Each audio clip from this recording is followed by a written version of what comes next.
foi sancionado um projeto de lei que proíbe o corte de energia elétrica aos fins de semana e feriados também. Sobre a importante conquista, que é, de fato, uma conquista muito importante para todos nós, vou conversar agora com o senador Everton, ele que é autor desse projeto, já está com a gente por aqui ao vivo. Muito boa tarde, senador, seja muito bem-vindo, uma vitória. Tudo bem, Kate, todos os telespectadores do Hora D. Sem dúvida nenhuma, é um dia de muita emoção, muita felicidade, porque em meio de notícias tão ruins, difíceis, e quero aqui dar novamente a minha solidariedade a todas as famílias maranhenses que perderam seus entes, ou algum amigo, um conhecido nesta guerra contra o Covid. Nós tivemos hoje a consolidação de uma lei, de uma conquista aqui no Congresso Nacional, de um projeto de lei de nossa autoria, que eu cheguei a dar entrevista aqui no seu programa, que no Hora D, sim. Falando sobre a necessidade de se aprovar uma legislação para dar o mínimo de dignidade à nossa sociedade brasileira, né, às famílias, aos comerciantes, a todos que já ouviram falar ou já passaram por uma situação difícil como essa. O presidente da República sancionou o nosso projeto de lei número 14.015, sancionado no dia de hoje. Isso quer dizer que tem já vigência direta, imediata. A partir de sexta-feira agora, já não vai ter mais os abusos que tinham antigamente. Ou seja, antigamente ou até outro dia. Ou seja, essa lei que já está valendo, nossa autoria, ela proíbe o corte de energia elétrica e de água dia de sexta-feira e também na véspera do feriado. Isso vai dar mais dignidade, vai dar mais condições para que o chefe de família ou comerciante corra lá, consiga fazer a vaquinha, arrumar com a família, emprestado, enfim, consiga quitar o seu débito e restabelecer logo imediatamente o seu serviço sem ficar aí o final de semana prejudicado. Agora, então, eu não tenho dúvida, eu quero aqui demais agradecer a todos que acreditaram nesse projeto, que não poderia, Kate, deixar de reconhecer, além do empenho do Congresso Nacional, a ideia que foi gestada justamente por atores políticos aí do Maranhão. No âmbito de São Luís, através do vereador Raimundo Penha e do presidente Osmar Filho, e todos os nossos vereadores que tiveram nessa luta dentro da Câmara, e na Assembleia Legislativa, o deputado, na época, presidente da CCJ, o deputado Neto Evangelista, com o deputado Fernando Pessoa, juntamente com o presidente Otelini e todos os membros da CCJ e da Assembleia Legislativa, que também nos oficiaram, na época, pedindo para que nós assumíssemos essa bandeira aqui em Brasília, porque no Maranhão eles constataram que de fato não poderiam tocar esse projeto por ser um projeto de esfera federal, era inconstitucional aprovar eles nessas casas. Então, eu me sinto de tarefa cumprida, missão cumprida. Na campanha, eu fiz um programa eleitoral falando dessa humilhação de pessoas que, 5 horas da tarde, já tinham cortado. A dona Sandra, lá do Monte Castelo, eu dei um exemplo, lá perto da rua Miguel Couto, que a gente chegou a dar o exemplo de gente que corta energia às 5h30 da tarde numa sexta-feira, e aí, infelizmente, a pessoa só ia restabelecer o serviço lá para terça-feira.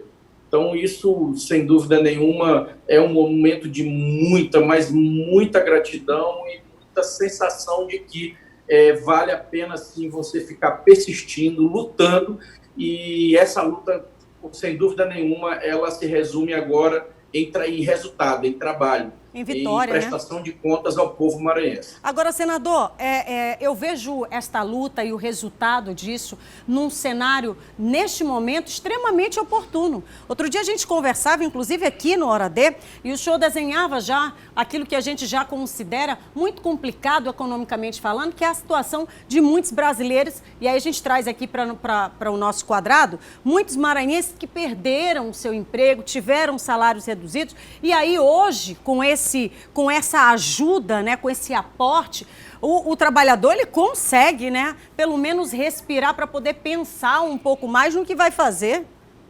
O que vai fazer, sem dúvida nenhuma, esse momento de arroxo, porque pós-pandemia vem um arroxo, né, econômico. É uma crise econômica sem precedentes. Nós vamos levar, especialistas do mundo estão falando que o Brasil vai ser um dos países que mais vai demorar restabelecer a sua rotina e também a sua normalidade.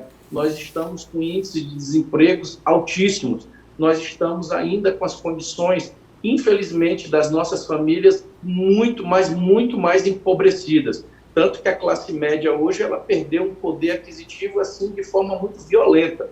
Eu mesmo dei entrada no projeto de lei para um debate forte aqui no Congresso Nacional, Kate, falando sobre a possibilidade de ampliar o FIES para estudantes acima de 3 salários mínimos até 12 dentro da sua família, da sua renda familiar, porque justamente para atender essas pessoas da classe média que estão aí precisando de um fôlego, precisando de condições para poder respirar e continuar a luta, porque nós sabemos que não é fácil e é para elas que nós estamos aqui trabalhando. Sem falar também da situação dos estudantes, né? Uma outra grande vitória, porque só de saber que hoje, por exemplo, daqui a pouquinho a gente até vai falar sobre esse assunto aqui no programa, vai entrar na fase aí de que os estudantes vão poder votar para saber uma data, um possível momento para poder fazer, então, essa prova do Enem. Uma outra conquista que foi uma intervenção no Senado. Uma intervenção no Senado. Nós fizemos uma luta grande através da senadora Daniela Ribeiro, da Paraíba. Entrei com uma ação junto ao TCU contra o INEP e mobilizamos todas as forças para que adiasse a prova do Enem, porque os nossos estudantes, principalmente nordestinos, os estudantes das periferias das grandes cidades, que não têm acesso ao computador, que não têm acesso à estrutura e que estão dentro das casas, passando também o problema da pandemia, a aflição do idoso, a aflição das famílias que estão contaminadas, então não tinha clima nenhum para se fazer prova de Enem logo agora, como o ministro da Educação queria. Conseguimos uma outra vitória importante também no final de semana, que foi a devolução da medida provisória, a medida provisória que tratava justamente sobre a autonomia das universidades federais. O ministro da Educação pediu ao presidente uma medida provisória que dava poderes a ele para nomear reitores das universidades. Completamente descabido, que é um outro né? golpe também contra a comunidade acadêmica, que foi derrubado. O presidente Davi Alcolumbre acertadamente devolveu para o presidente, não aceitou a medida provisória e nós jamais vamos aceitar esse tipo de interferência nas nossas comunidades, principalmente dentro das universidades, que está aí, Kate. No meio de uma crise dessa, exatamente, quanto que está faltando investimento nos fundos científicos, no fundo da educação, para justamente ajudar as nossas crianças, os nossos cientistas, futuros cientistas, a pensar, a produzir vacinas, a produzir soluções. Ou a gente investe em quem de verdade pode agregar valor nesse país, que é justamente a inteligência, a educação, ou senão nós vamos ficar sempre enxugando gelo, dependendo, inclusive, de materiais, de insumos bestas, pequenos, para produzir um material de EPI, como foi o caso do Brasil, dependendo de insumos de outros países, porque a gente aqui não se preparou para isso. E somos uma potência, né, senador? Nós temos aqui um celeiro de grandes mentes, mas que infelizmente agora, nesse momento, concretamente, se a gente pudesse falar de um caso concreto, agora, pandemia, servindo inclusive para colocar aí, né, para iluminar esse momento diante dos nossos cientistas. Olha a necessidade que nós temos de investimento nessa turma brilhante que está aí, que a gente sabe que existe uma comunidade grandiosa, empenhada, né, em ir atrás, descobrir, trabalhar para soluções imediatas, e agora a gente pode estar percebendo isso. E aí o senhor falava ainda há pouco sobre essa manobra, né, digamos assim, essa intervenção completamente descabida, que não tem nem sentido e nem razão de ser, né? Eu fiz um levantamento, nem na época da ditadura as universidades sofreram tamanha ousadia de tentativa de intervenção na sua vida interna acadêmica. É impressionante a desconexão hoje que o presidente Bolsonaro está tendo com a população. No momento de crise que nós estamos vivendo, era para ele estar somando os esforços todos os esforços para ajudar a enfrentar o Covid-19. Aí ele arruma briga com o governador, com os prefeitos, arruma briga com a comunidade universitária, arruma confusão com os países aliados. Você veja agora aí a China, depois da agressão que o filho do presidente Eduardo Bolsonaro, o deputado Eduardo Bolsonaro, fez à China, olha aí o recado que a gente já começou a receber concreto. A China começou a comprar na Argentina. Já começou a comprar na Argentina. Isso aí, eles não falam, mas está na cara que já é boicote ao Brasil, diminuir aos poucos a entrada de capital no Brasil e já começa a injetar aqui do lado. Ou seja, é perigoso no momento que nós estamos vivendo. A democracia ela tem que ser mais do que nunca fortalecida. Nós precisamos mais do que nunca apoiar as instituições, porque só através dela, da ordem democrática, do Estado democrático de direito, é que nós iremos conseguir superar todas essas dificuldades. Não vamos cair nessa conversa de que achar que um sozinho é herói e resolve o problema. Eu não acredito em super-herói. Tá? Nós só tem um sozinho que resolve tudo, que é Deus. Fora isso, no plano nosso aqui, nos seres humanos, nós precisamos um do outro e tomara, Kate, que nessa pandemia, pelo menos aqui, as pessoas saiam mais humanas, tá? Saiam mais sensíveis aos problemas que o povo tanto necessita e precisa. Senador, tem uma frase que eu estou repetindo aqui desde o início aí dessa pandemia, que eu acho que nunca fez tanto sentido como agora. A união, ela de fato, ela tem uma força, né? Ela transforma. E isso a gente tem percebido com muitos movimentos, inclusive no Senado, movimentos inclusive encabeçados pelo senhor também. E a gente tem visto o resultado, porque é importante que a gente fale concretamente o resultado. E o resultado tem sido apresentado aqui. Queria muito agradecer pela deferência com o Hora D, de trazer para a gente sempre esses resultados, para que a gente possa, então, apresentar a nossa população. Tá, Kate, se você permitir, eu queria dar uma informação importante a todos os servidores, aposentados, funcionários públicos e, claro, as famílias maranhenses, porque muitas delas dependem dessas pessoas que estão ali no momento difícil desse, sendo o esteio da família e ajudando a sustentar a casa. Muita gente que perdeu o emprego e está lá na casa do parente que é servidor público e que está ajudando a sustentar a sua casa. Hoje vai ser votada essa medida provisória 936. O presidente Davi Alcolumbre antecipou a sessão agora para 2 da tarde, porque tem mais de 1.000 emendas lá. Eu passei o final de semana estudando. E eu quero aqui acalmar a questão dos servidores e dos nossos pensionistas e aposentados, para não caírem nessas conversas moles e conversa fácil de internet que muita gente joga e em época de fake news tem que ter cuidado. Lá eles estão jogando, Kate, dizendo que eu estou impugnando um artigo que trata sobre o consignado.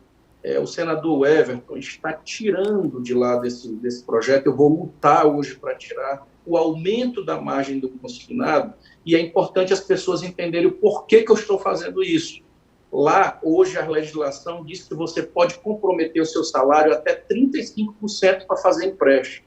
Os bancos estão com a boca grande, as instituições financeiras estão que nem boca de jacaré, em cima desses servidores, querendo aumentar para 40%. Meu Deus. Qual é o problema? Os juros dessa operação, eu sei que ela é pequena. As pessoas estão precisando de dinheiro nesse momento. Só que, a pretexto disso, você abrir um precedente para aumentar mais o endividamento desses aposentados é muito perigoso. Então, o que eu quero dizer a vocês? Tenham calma.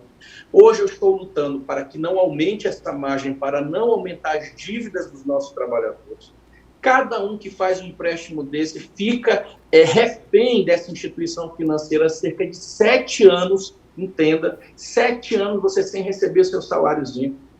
E o que nós precisamos, que é o que eu estou lutando junto com os senadores, é para que a gente já na semana que vem ou na outra consiga um acordo para aprovar a suspensão dos pagamentos dos consignados por pelo menos 4 meses. Por quê? Porque se durante 3 ou 4 meses, durante a pandemia, suspender o pagamento de consignado, os bancos esperarem um pouquinho para receber essas 3, 4 parcelas para o final delas, do contrato, isso dá um alívio para o servidor, para o aposentado, para ele pegar esse dinheiro e fazer compra e injetar no mercado. E não ele ficar mais endividado.